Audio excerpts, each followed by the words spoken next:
Station of the Church of Christ or Iglesia ni Cristo.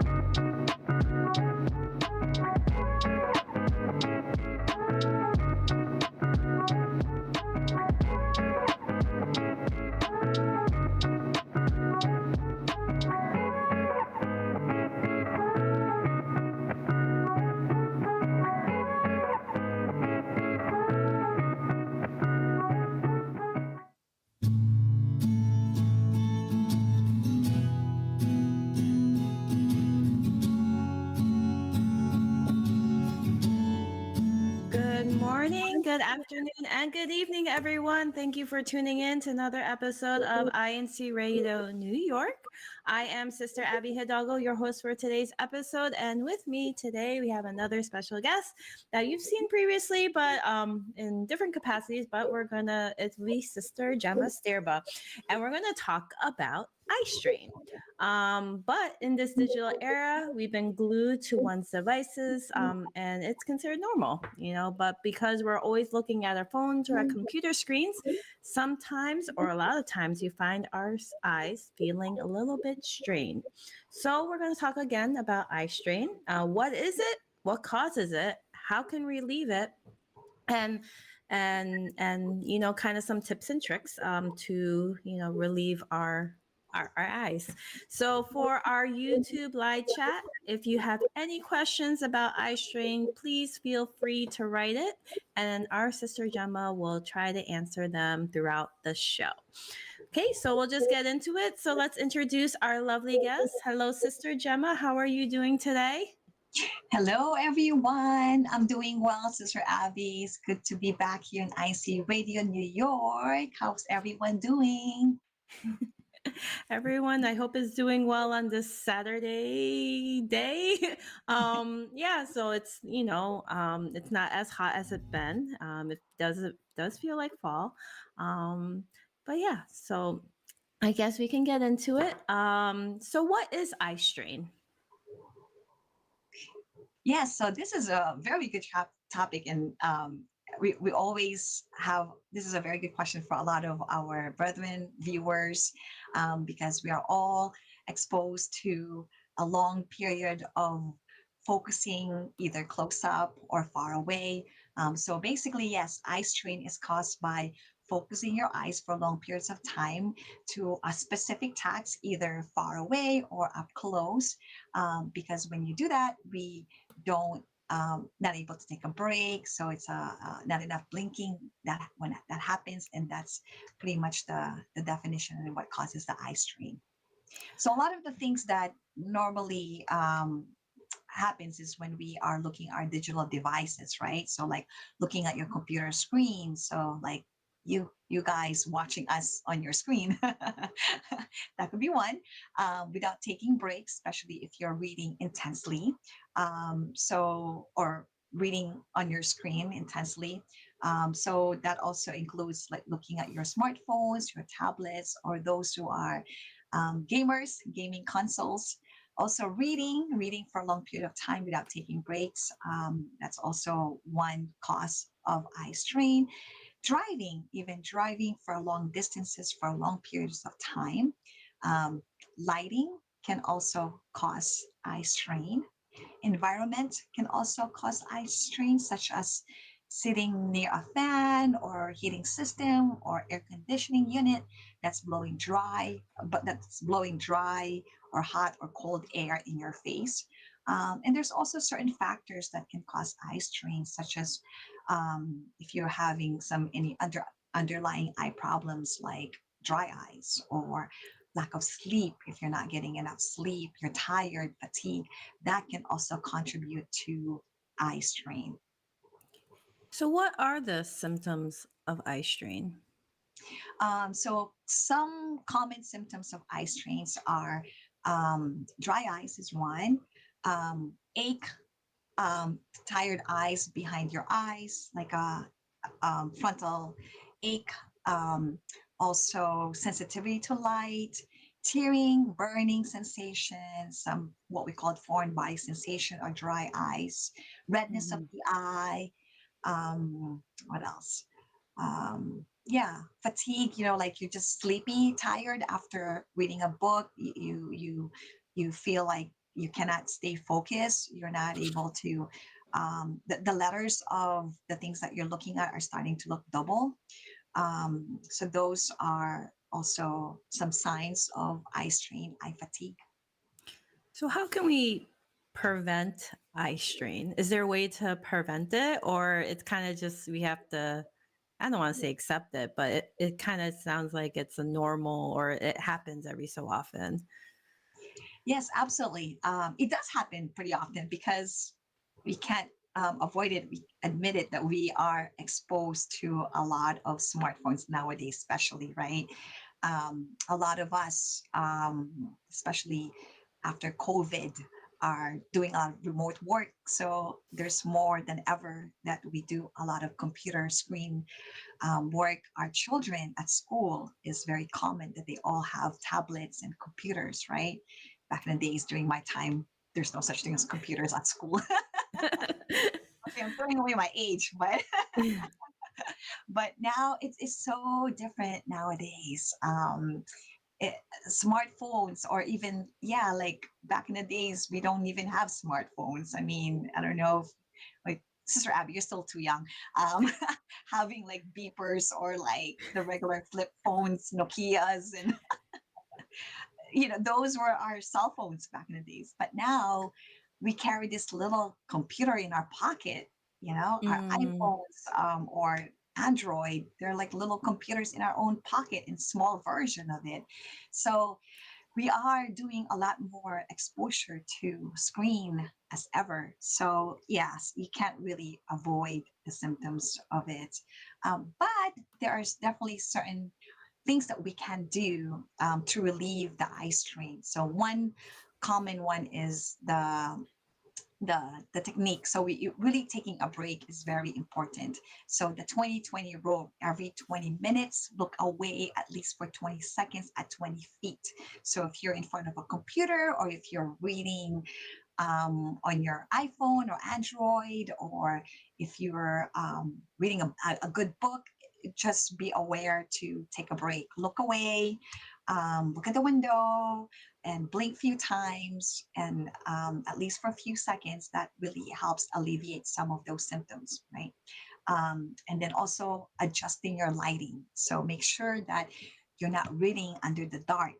I know we have certain, maybe children who likes to read in the dark because they're sensitive to a fluorescent light, or even adult per se. But having good lighting, but you can, if you don't like the overhead lights, you can have those, what do you call it, like a spotlight that focuses on your reading material, so you can have a good lighting on the book that you're reading. Or if you're on a computer screen, make sure that the backlit is not too bright, that it's too sensitive for your eyes. um, let's see. So yeah, and with your computer screens, and even our phone, right? We can always adjust the backlit, right? Those are Mm. pretty adjustable. I know I've had people, right? Like, I don't know about you, Sister Abby. Do you like your phone on a backlit? Like the dark versus I white? like it dark background. I mean, that's what I was going to ask you. Is there a difference? Like, if you choose, will it help relieve eye strain or delay the eye strain of having it dark mode versus light mode on like your screens? Yeah, absolutely. But also part of it is your preference, right? Whatever Mm, that makes it easy for you to see the images, like having a good contrast. So okay. if it's a good contrast for you, then you're not making your eyes work harder than they need to. So yeah, I like, for me during the day, I like the white background, but I have it mode on into dark, or depending. You can always set your phones like, depending on the lights, the sunset, it starts dimming a little bit as the Oh, day. Oh, like they call it the adaptive The- brightness or something like yeah, that. Okay, okay. adaptive brightness. So it just automatically adapt as the day goes. Yeah, so things like that can also help you. Posture. Yeah, reminding my own posture. Posture when you are in front of a computer um, is also very important. It makes a big difference as well. Um, Using artificial tears. So, like what I mentioned, right? We want to be able to take a break. So, having like artificial tears handy so you can re-moisturize your eyes. That also helps in reducing eye strain. Using humidifier. So if you are working at home, you're remotely Mm. working at home, or if you're in an office that you work in, you're able to have like a humidifier. So you have a good circulation of air in your room and environment. That also helps with eye strain. So those are some tips. Some tips. I and you mentioned it's mostly like the most common cause, I guess, is like using screens or electronic devices. Are there any other causes of eye strain that we should kind of be conscious about? I forget to mention, that's a very good question, Sister Abby. Actually, also having appropriate or the corrective glasses, right? Mm. Um, so you have to have the right or proper correction if you needed it. Everybody's different, so that's when you have to make sure you get your eye examination. Um, so if you're not wearing the proper prescription, or if you're wearing sometimes I hear this a lot with patients. They're using their siblings' glasses or their Mm. parents' glasses. It's not your prescription. That can also absolutely cause eye strain and eye fatigue. So when you mentioned about kind of being aware of your vision, or because like I guess you want to put less stress on focusing, right, to really prevent kind of eye strain.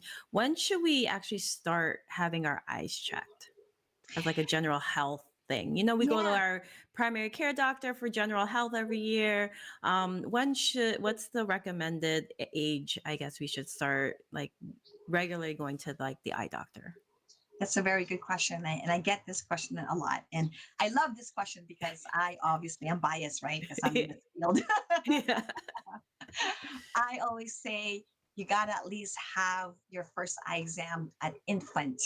So Mm. infancy. So there's actually a program called infancy where 9 months old to 12 months.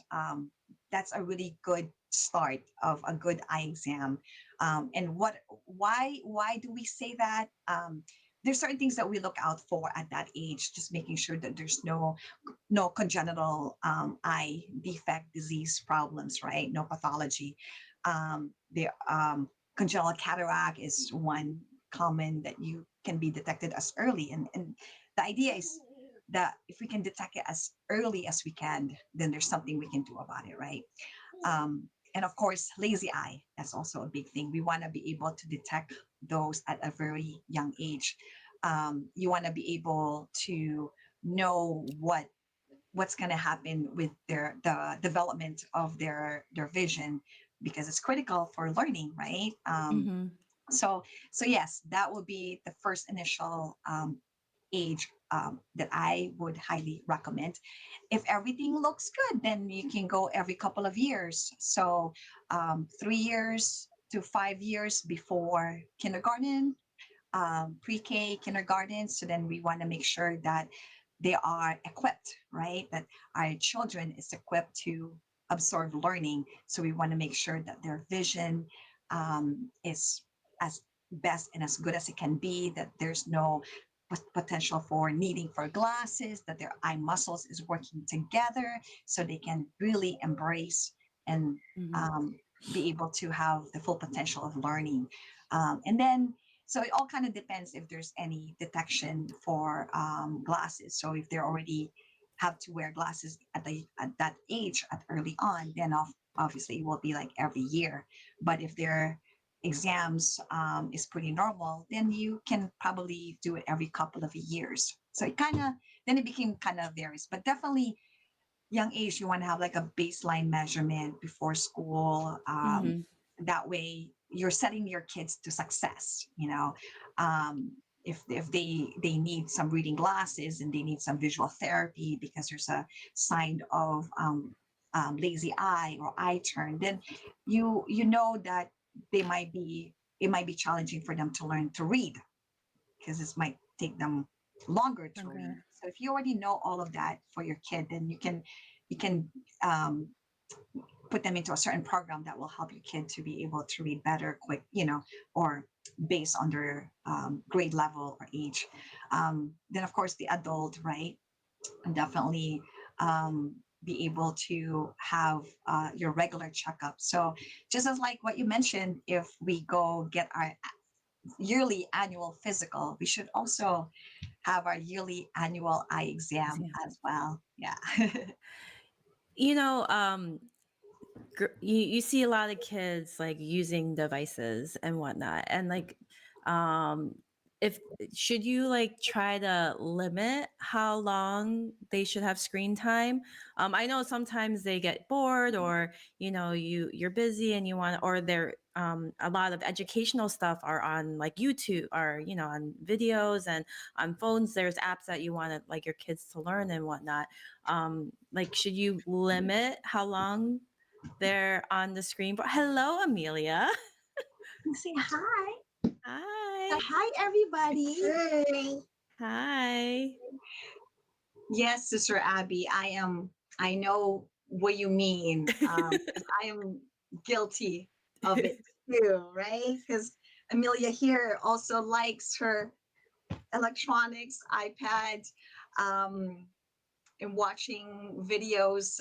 Sometimes we forget that they that they need to be separated from the screen. Sesame Street, not Sesame Street. Yes, there should be a certain age actually for the vision exposure to tablets. Certain age. So if your kid is for really not recommended the first year, 2 years of their life. Um, and then at 3, so now like Amelia is turning 3, 1 hour a day. I know that's tough. That's really tough. Yeah. 1 hour a day is probably the most they should be allowed to for tablets for close up. Mm-hmm. Far away is probably even better. It's okay if they're doing something like watching a TV, because that's at least far away. It's not a close up near work. And then as they get older, then that number can increase. But um, still, what we always advise parents and children is really taking the time to go outside and play. At least 1 to 2 hours of exposure to sun, outside play time. It really lessen the chances of your child to develop what we call myopia, which is being nearsighted, like being needing glasses to see far away. So there is some studies for children that we have that if they are able to do expose outside for a couple hours a day, it really lessen the chances to develop myopia. Oh, well, I should have been outside more I frequently when I was a know, me kid. too. I'm with you, Sister Abby. Me too. I know, like How about I don't you? I was a I like playing outside, but I love my books better, like I love reading, and unfortunately I did not have a lot of light, and I always got in trouble, not in trouble, but my parents reminded me that I shouldn't read in the dark, that I should have adequate light, and or I should play outside, but I just liked reading my books very much when I was a kid, so but it's okay.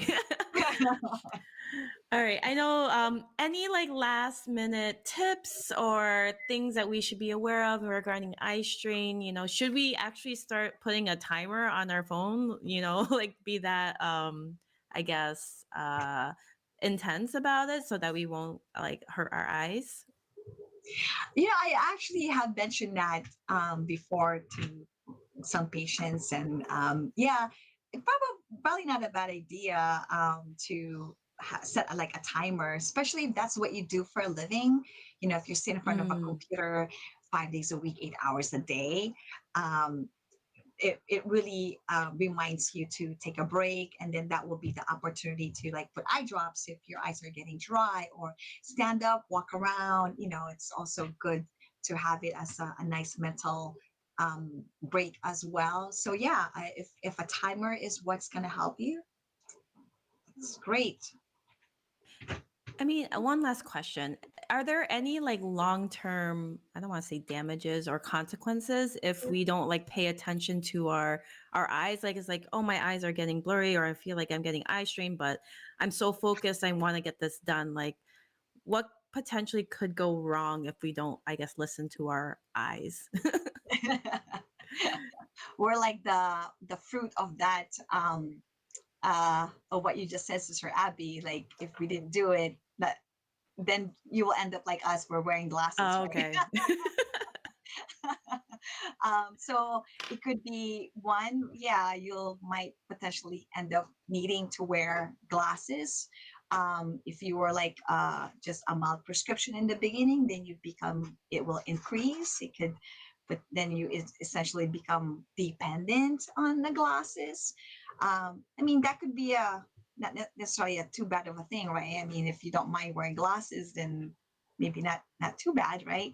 Mhm. Um, but other than that, really, I think for it makes more of a big difference for really the youth or the learning school age, college, you know, or even post grad people who are in grad school, because as you get older, in grade, the demand of vision, right, the workload that you have to do is gonna increase. So from elementary, middle school, high school, college, then the amount of reading that you're going to have to do.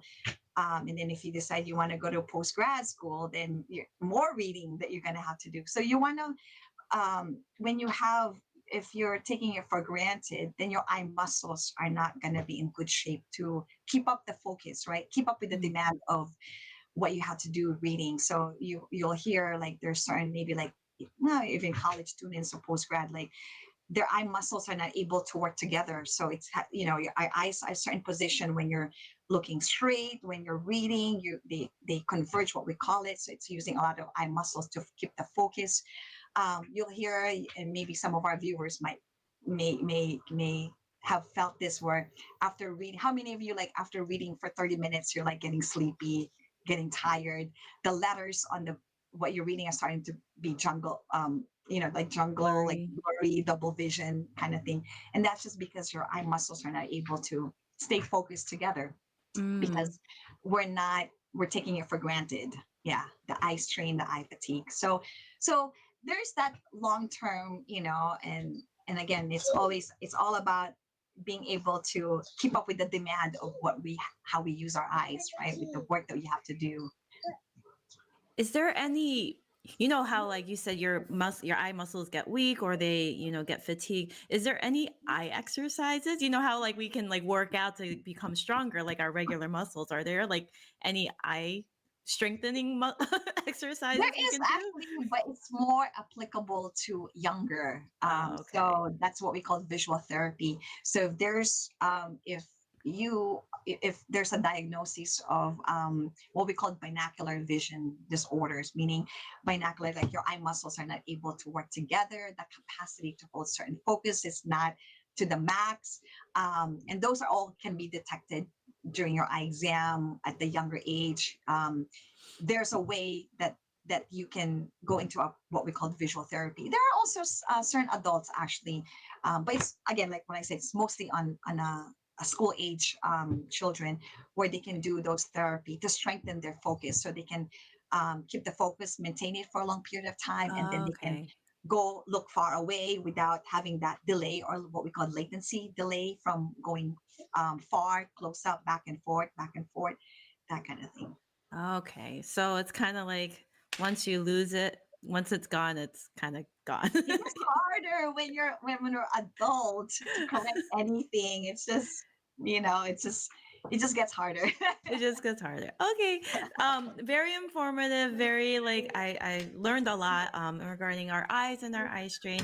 Um and but before we go, any greetings that you would like to shout out people?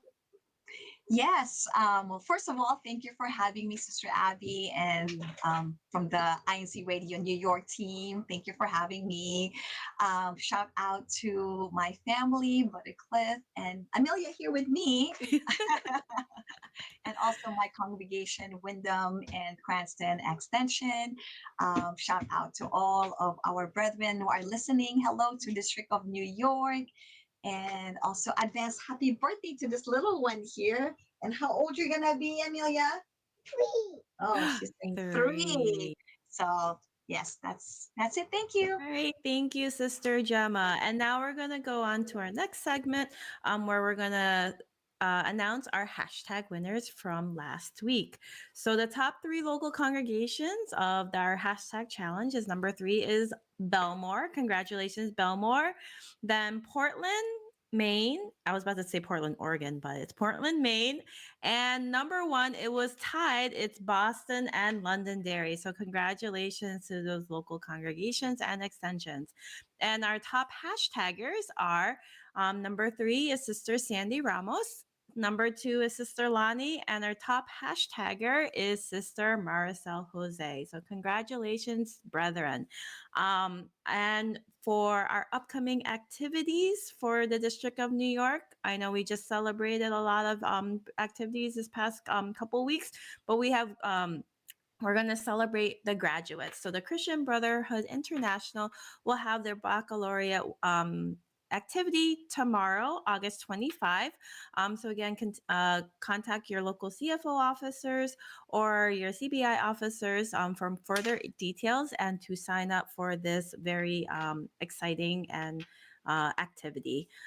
So that's kind of all for today. Thank you for tuning in to our show. Thank you again to the church administration for giving us a platform like this to share and speak about important topics like these. Don't forget to catch us again next Saturday at 11:30 a.m. Eastern Time and 11:30 p.m. Philippine Time.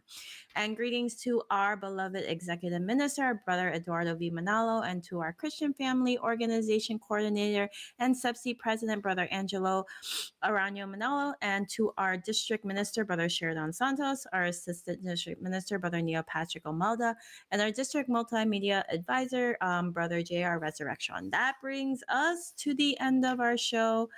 Thank you again for tuning in. Have a good morning, good afternoon, good evening, and a good night.